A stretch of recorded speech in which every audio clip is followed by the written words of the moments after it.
Now when I look at saddle fit, especially on an English saddle, there's 4 major things that I look for. One is shoulder angle, which is how the saddle sits, the angle that the horse is, and how the angle that the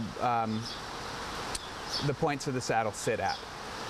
The other one is spinal clearance, in terms of being able to get your at least 3 fingers down through the spine of the horse, and clearance on either side. Gullet width, which is this distance in through here to make sure that there's no impingement on the horse's spine. And the other one is straightness on the horse's back.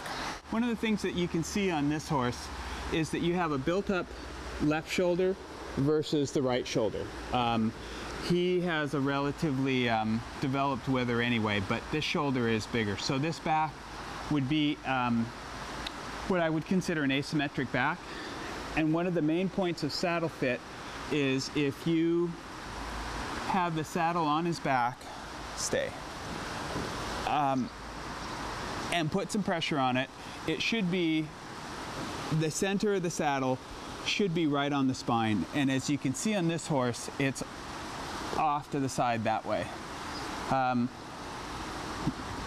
There's a lot of controversy about whether you should fit a saddle asymmetrically to an asymmetric horse or a symmetric saddle to an asymmetric horse.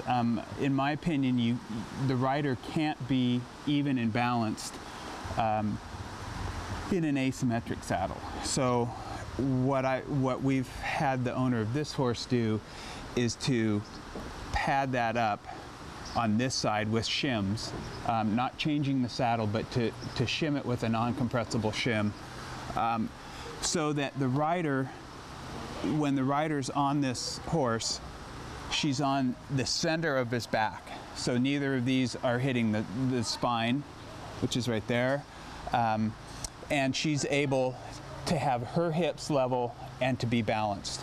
The other point of saddle fit is you want the sweet spot where your body sits, especially on an English saddle, to be level.